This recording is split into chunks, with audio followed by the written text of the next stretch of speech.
My name's Bobby, And I'm Sarah. and welcome to BS with Bobby and Sarah, This is episode 17. episode 17. By the way, do you put a horizontal line through the 7 when you write out the number 7 sometimes? I do. Yep, I love doing it. All the time? Yes, all the time, even with my Z's or Z's.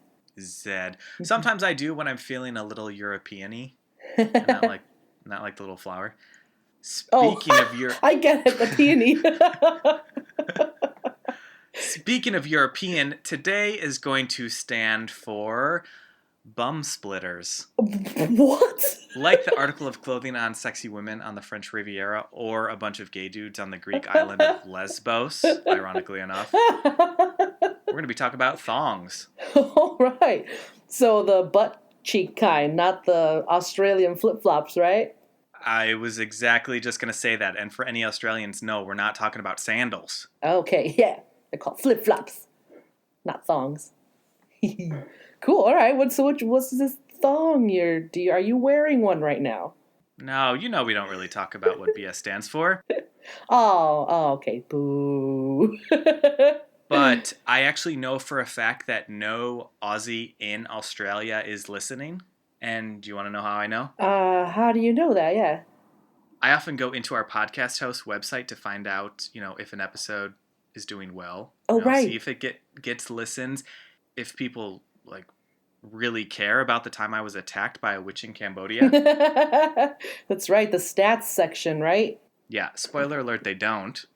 Oh, no Cambodians cared about your attack and your hex. Yeah, so there's that stats we can see on the website, but only recently did I realize there was an extra tab that lets me see where people are listening from. Did you know about this? I did know about that through our other podcast. Well, not our other podcast, my other podcast. But I don't always check it. I would kind of forget that it's there. It's really interesting to see who listens from where, both country-wise and city-wise. Yes, because I think it breaks it down, right? Like to the actual city that it's coming from, like the listener. Oh, yeah. And now, I hope in discussing this, it's more of like a shout out and not a creepy hey, you in Paducah, I know you exist and you're hearing this.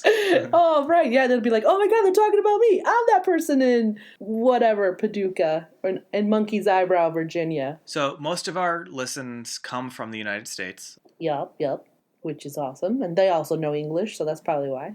But very interesting is that 5% of our listens come from the United Kingdom. But a good handful of those listens in the UK all come from Blackheath in London, England. Blackheath? Which I'd never heard of. Blackheath. Yeah, no, I haven't heard of that. So Sarah, if you ever go to London, you have to be sure to reach out to this person so you two can go for a pint down at the Hare and Billet pub. Featuring a rotating list of more than 20 beers, ales, and ciders located at 1A Hare and Billet Road in Blackheath. Whoa. Just a 7-minute walk from Blackheath Tube Station. I'd go there. Heck yeah. Also internationally, we have listens from Italy. Yes. Brazil. Ay. Lithuania. Oh. And how we are acquiring these, I have no fucking idea, but I wanted to say grazie, obrigado, and sveiki. Oh, cool. Aw, you learned how to say thank you in their languages. That's adorable, Bobby.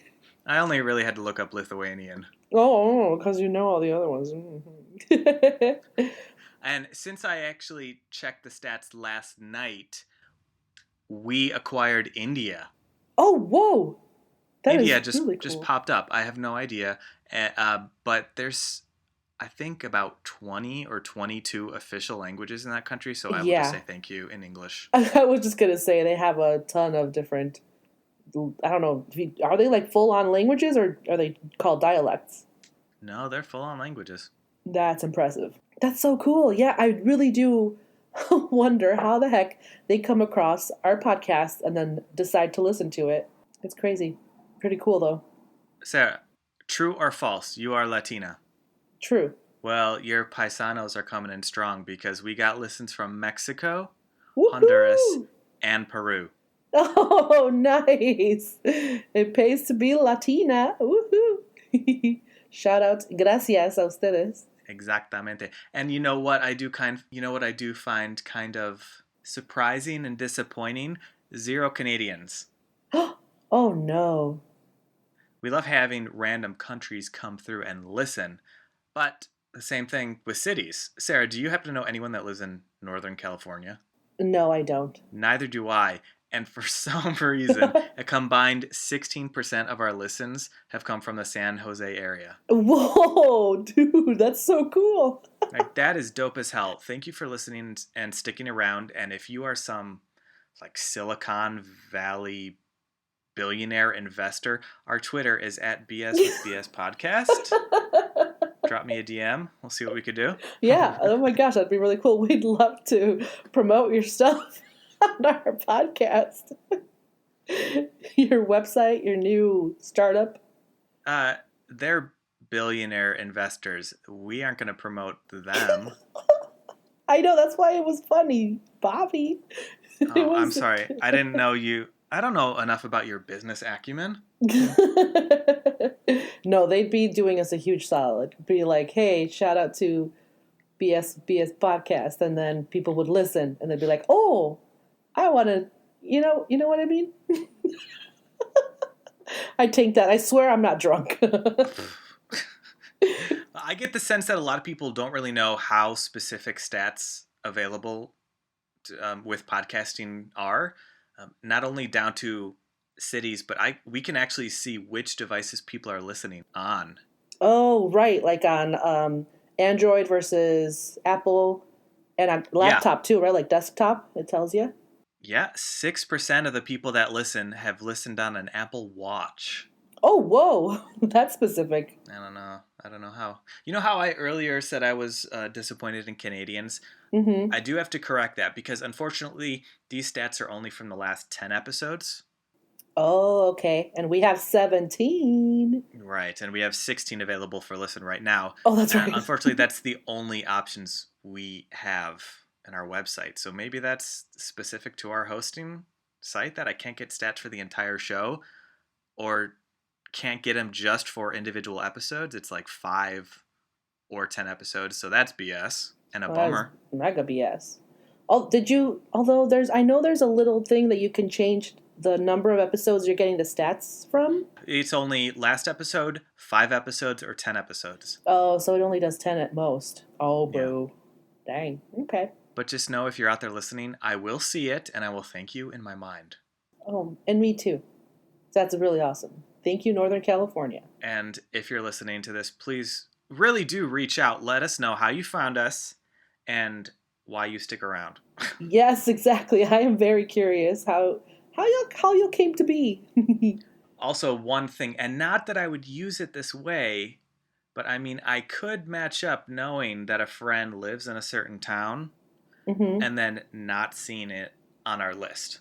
Oh. And then that'd be a big oof. Yep. Like, and what made me think about that is there was one tiny town in Illinois that I recognized the name from, and I knew that Tennis Nicole's boyfriend lived there.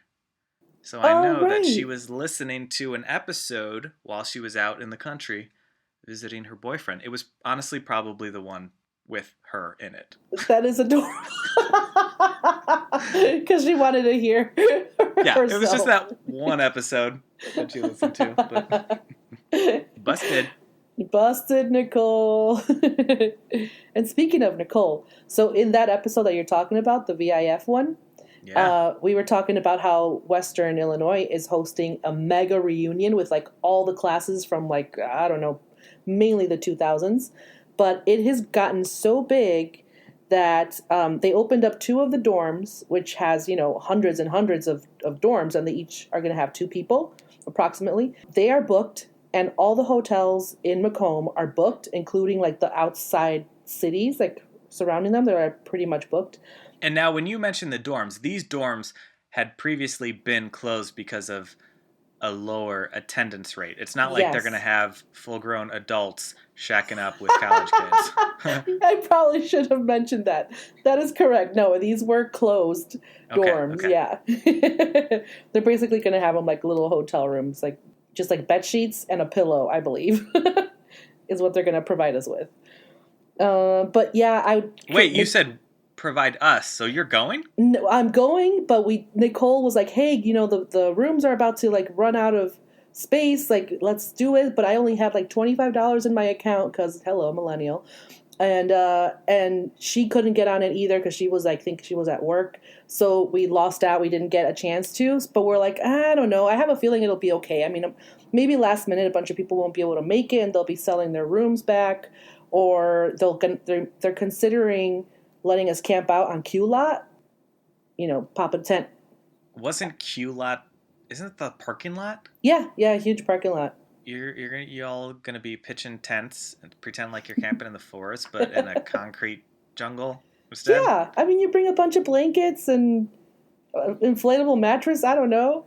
Well, we should say that the entire reason that this big reunion is happening, and not just for 1 year, is because the university has had its numbers for attendance have been dwindling. So this is, a big gathering to kind of pique people's interest in going back. Look up Mega Reunion and you'll find it's happening. So he submitted this school reunion to the Guinness Book of World Records. So they are accepted it, and it's for largest school reunion. And I guess they have to wait, obviously, till it happens to see how many people do show up. But we might be in the Guinness Book of World Records for largest school reunion, which I think is super cool. If it happens 10 months from now. If it happens. But I mean, with how fast these dorms were booked and everyone who's coming and like the people who have messaged on the Facebook group is huge. I mean, it's thousands and thousands of people, like over 12,000 people are Sarah, on the group. Do you know how good it feels to cancel plans? It feels so good. I do. Oh my God, I'm not going to lie. It's one of the best feelings ever. I don't like doing it just because I don't like it when people do it to me. Right. Well, I wish them the best, and stay tuned because come this time next year, we'll do a follow-up and see. Sarah will tell us her crazy stories and see if she got in the Guinness Book of World Records. Yep. I'm probably going to be bringing a bucket to pee in a tent in Q Lot because... Cochina. Guacala. What? That's why I said a bucket. It won't just be like in a corner somewhere. Speaking of pee buckets, I would like you to tell the people about how you constantly get stuck and lost in places, including last night in a church trying to get to the bathroom. Oh my goodness. Okay. There's only been two situations. So yesterday I was going to a choir concert my friend was performing in. It was in a church in Hinsdale. I had no clue where that was. So I just, took the GPS, and it's about an hour away. So by the time, and I hydrate very well. So when I got there, I had to pee pretty bad, and I couldn't find any parking. So that was just making everything worse. So then I go in through whatever door I saw first open. So I was like, just went in there, and basically I went on this whole like scavenger adventure hunt, opening doors and finding nothing but like rooms with like storage and like a classroom, a library, a huge like open, like, I don't know, some sort of center. And all of this was before you even saw your friend start to sing? Yep. I opened this one door that set to the balcony. And I was like, oh, maybe I could just watch from up here. Maybe there's a bathroom over there. And because it was a huge church, I didn't even realize it until I was in there looking for a bathroom and or wherever my friend was singing. And then I opened this door to the balcony and I hear the voices and I'm like, oh, they're singing. But it was like, I think I was like behind the organ pipes. Because I could just see through like the little hole like down into where the area was where they were singing. And I could actually see her, which was kind of fun. So then I just Insta-storied all of this on Instagram and recorded my adventures, and then my pee had dissipated just because I was excited that I found a way to watch her. But then I was like, okay, I really need to find a bathroom. Went back around and opened some more doors that led into like where the musicians were. I was like, nope, can't go through there. So then I had to go back outside. I hope this story doesn't end with you just pissing inside the confessional booth. Oh my God. Forgive me, Father, for I have pissed in my pants in your booth. So no, I eventually found the door. It was a beautiful choir. And then during the break, I was able to find a bathroom. I couldn't believe like my pee had like just went back inside from all the excitement for that long, but I made it on an actual toilet. And so the story from a few years ago, where I also got lost, kind of stuck somewhere. I wasn't really lost in this situation. Went to get my car washed, and as I was pulling out, you know how they have that wind like blowing really hard to dry your car off? Yeah, the gigantic fan. Yeah. I had gotten almost all the way through, and I was like, well, I could still use another go. So I started backing up for it to like do more. I didn't know you backed up for a second round of a blow. There was still more blow to go. I had to. So I started driving back slowly, which obviously, I ended up more inside. And then all of a sudden, okay, so the thing turns off and the doors start to come down. And there wasn't like enough time for me to just like pull out, like to drive out really, really fast because it could like take the door. So I just like let it happen. So the door came down and now my car is stuck in between. And it was one of those automated ones where you're on a track and it just goes and lets you through. Exactly. Wash, soap suds, brushes. Yep. And I just sat there and I honked the horn. No one came. So I just sat there for like 3-4 minutes and just like waiting for maybe another car to come through and open the thingies. But that didn't happen. And I was terrified of leaving the car in case those machines started going. I was like, I don't want to get like tangled up in this, twirling metal and getting slapped with the soap things. Oh my God. I was just like so nervous. So I also Snapchatted these whole shenanigans, and I eventually got out of the car. I was looking for buttons or like a side door, just something. And eventually I found a button that wasn't labeled. I was just like, okay, I'm going to just assume that this opens the door. And I pushed it and it did. I ran back in the car and drove off. I hope to God that you learned your lesson. You only get one blow a go. You only get one blow a go. Definitely don't back up for more blow. Oh my God. Girl, you crazy. Yep. The next thing on my list I wanted to talk about also includes a button. A button? Get this. Yeah. I think there needs to be a button on the Shazam app that says, this is absolutely not the same song. Okay, I agree. If you're 70 years old and you don't know what the Shazam app is, you hit a button, it listens to a song that you hold your phone up to, and I don't know, technology and science tells you what the song is. The other day I tried it and my result was so incredibly wrong, I could not believe it. Sometimes it pisses me off because I feel like I can't trust it because it is wrong, not often, but with enough times that you're like, should I trust that that's really the song when you don't really know who it is or can hear some of the words to be like, okay, yeah, those words are in the title, so I'm pretty confident that that's the song. Well, I could just Google that song and see if it's the same one after the fact. I guess. But what my experience was, the app was trying to tell me that this electronic pop dance song with a female singer was a Taoist meditation hymn that had only had 313 previous Shazams in the entire history of the app. I don't think so. No. Also, like you mentioned, sometimes it is really fucky that you open the app and you hit the button and you get an immediate result. Yeah. So you know that the app has been listening for who knows how long. Yep. It's almost like predictive, too. Like I just opened the app and are you already telling me who it is? So I keep that app locked down until I absolutely need to ID a banger. Oh, man, I use it like, I do. I use it pretty often. I wonder if it tells you how many Shazams I have. Let me see. Shazams. Oh, yeah, it does. 885 Shazams. Damn, girl. I know. I get curious. Well, how many of those are bangers? Because something that's been really annoying me, and I think is BS, is that lately the slang has been to call a song a slap, or to be like, that song is slapping. Yeah, I recently heard that. I was like, oh no, I don't like that. That's so fucking dumb. You know why? Why? A slap is weaker than a hit. So if Oh, everyone's trying to act cool, calling a song a slap, they're just dissing on whatever they're attempting to praise with a hip compliment because it's weaker than a hit. yep. That's because they're not language people. They're just going along with whatever. I'm here to tear down your weak attempts at new slang.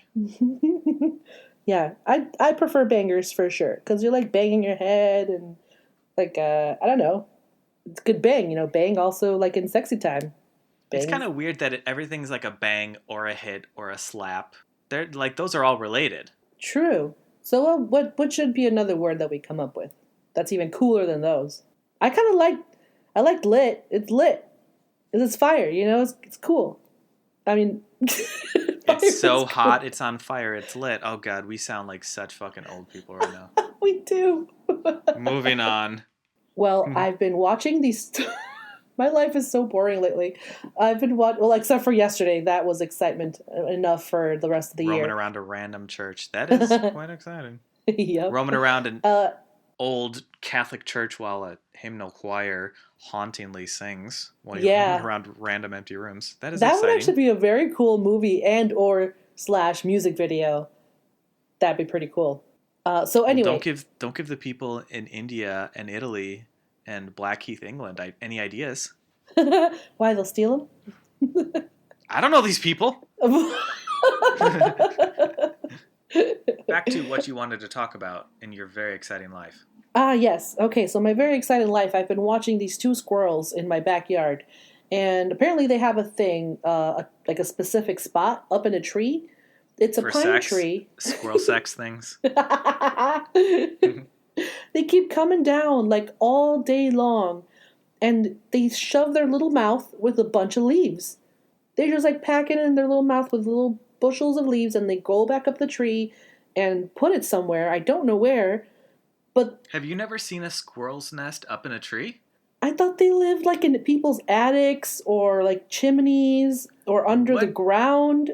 No, I've never seen one up in a tree. Maybe like in a hollow tree, like inside of it. But do they have nests like on the branches? It just like I can't Yes. imagine that. Yeah. If It's you see a giant leafy nest in a tree, yeah. that's a squirrel nest. That's not a bird's nest. Oh my God, and that's exactly what it is. It does look like a big old clump of something, and I just thought it was like fallen branches. Then that's where their nest is. So, what doesn't like the snow when it falls, like just get covered with it? I don't understand. Why don't they blow away Why don't the squirrels blow away? or the leafy nest? Because they know how to build a nest and pack it in tight. I mean, What? probably from evolution and living in nest before houses existed and chimneys existed. Oh my goodness! I can't believe I am 36 years old. I'm just realizing this. First of all, I love that you mentioned that you're 36 because the way you talk about watching two squirrels all day build their nest, you sound like an 86-year-old in a retirement community. I'm telling you, it's been an exciting life for me.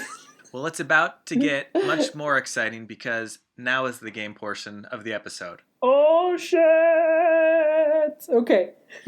This week, we are going back to basics. Do you happen to remember the game in the very first episode? Was it the one for the IKEA stuff? Yep. Today, Yes. we are going to be revisiting that because I had many more to go through. Today, I am going to give you 3 names. It is either going to be an IKEA product, a Scandinavian author, or something else Scandinavian-ish. Okay. I didn't even think about it, but hopefully this will increase our listeners in Scandinavia. Tie it all back in.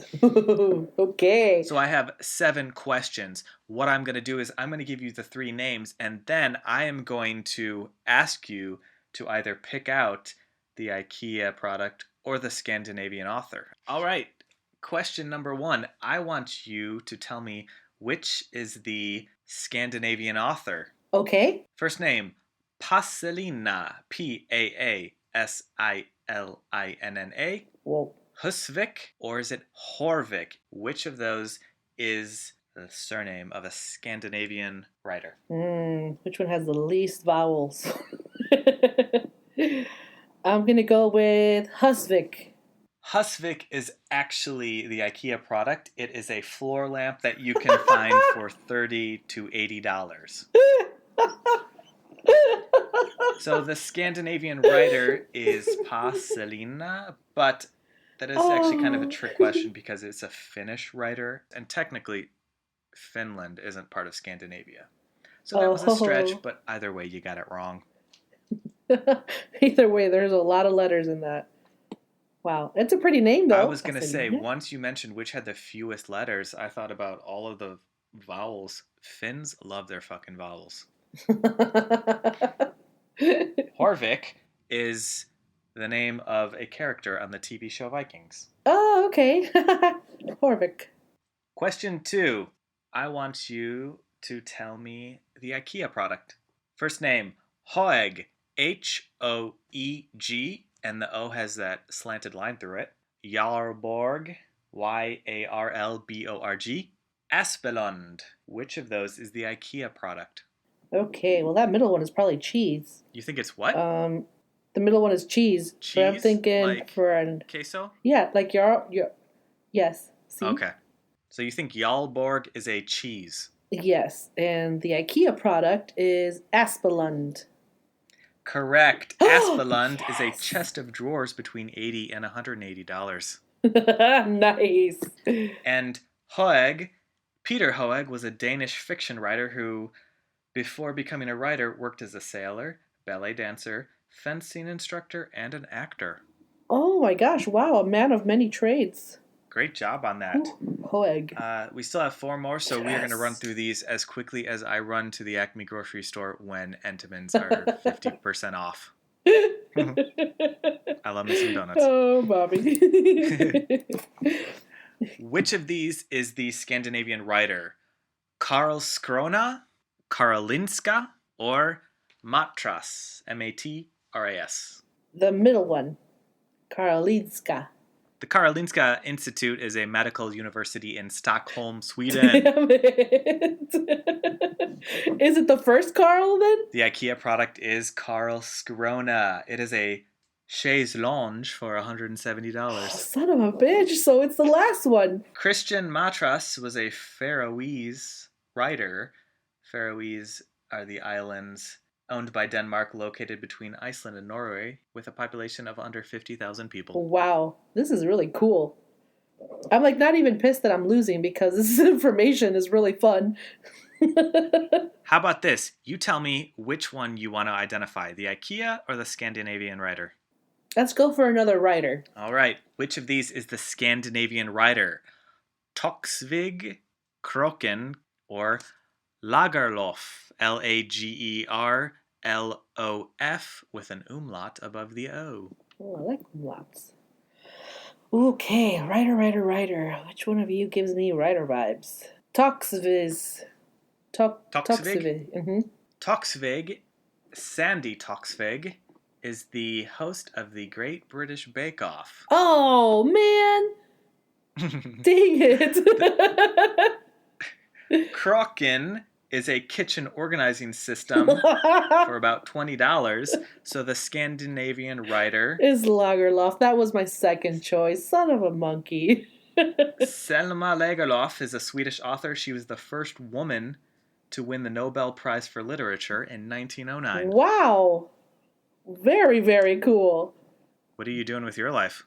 Watching squirrels. Watching squirrels, yeah. Thanks for making me feel like a pile of leaves. You are currently 1 for 4, so why don't you go ahead and choose? Do you want IKEA or a Scandinavian writer? IKEA product. Which of these is an IKEA product? Oftedal, Berlavag, or Nexo? Nexo with the slanted line through it. Okay. I think the product is the Berlavag. I feel like I could see that on a label. What do you think it is? A futon? The Berlavag is an IKEA mirror. Oh, okay. I had something right. It's like $15. Not bad. Or at least it was 9 years ago when I created this game. Oftedal is a Norwegian female handballer, Stina Bredal Oftedal, and the Scandinavian writer Martin Nexø was a Danish communist writer. Whoa. Wait, what's a handballer? Handball is a sport. It's kind of like... Oh, right. a mix between basketball and soccer. You're throwing a ball into a net, but you gotta like dribble and pass the ball. Cool, like basketball. And like soccer, because you're trying to throw it into a net. Oh, and there's a goalie. They meshed it. Cool. Oftedal. All right, here's a good one. I want you to name Scandinavian writer. The names are Gruntal, Grundtvig, or Grundfos. Which of those is the Scandinavian writer? So basically you got Tal, Tvig, or Foss. Which one, and what you think and why? Why is it so hard? They're so alike. And they're all very probably real things. They are, in fact, all real things, yeah. One's an IKEA product, one's a writer, and then one is something else. Okay, Gruntal is the author. Gruntal is Spotlights from IKEA. No! Ah! Grundfos is a pump manufacturer from Denmark. And Nikolai Grundtvig was a Danish poet, historian, pastor, philosopher, and politician who is regarded as one of the most influential people in Danish histories. Ooh, whoa. His philosophies gave rise to a new form of nationalism in the last half of the 19th century. Whoa, important guy. Dang. Indeed. You are currently 2 for 5. 1, 2, 3, 4, 5, 6. You are currently 2 for 6. Sorry. Update. Oh boy. This is the final question. Let's see if you can at least kind of start to redeem yourself. Okay. Once again, I'll have you choose because this is the last question and it's been a rough one for you. It has. Let's do IKEA product. No, wait, a writer. Okay. They've all been very impressive up to now. Which of these is the Scandinavian writer? Umea, U-M-E-A, with the little circle over the A. Vasmo, or Karlstad? I feel like that Wasmo might not. No, shoot. Okay, I'm gonna go with Wasmo. You think that Herbjørg Vasmo, the female Norwegian author, is the Scandinavian writer? Yes. Yeah, correct. I mean, I just read her entire biography to you. You had no reaction to getting that correct. The Karlstad is being sarcastic. No. You think I could just come up with that off the top of my head? Herbjørg Vasmo, female Norwegian author. Oh, shit. I ended it on a good note. Yes. Karlstad is a couch between $500 and $1,200. And Umea is a university in the Swedish city of Umea. Wow. Well, maybe we'll have a listener from Umea this next time. Hashtag Umea for life. 3 out of 7. Not bad. Nice work. Woohoo! I'm pretty happy with all that knowledge, too. See, that's the thing. Not only did we have a bit of fun, but now you are informed so much more than you ever wanted to know about Scandinavian writers and IKEA products you can get. Yeah. That's our game and that's our show. Thanks for listening. Whether you're in Peru, Vilnius, Lithuania, San Jose, or not in Canada yet, we appreciate you. Reach out to us. Mexico, Twitter, and Instagram. The handle is @BS Podcast. We'd love to hear from you. Please talk to us. Thanks for listening. We'll see you next time. My name's Bobby. And I'm Sarah. That's been some BS.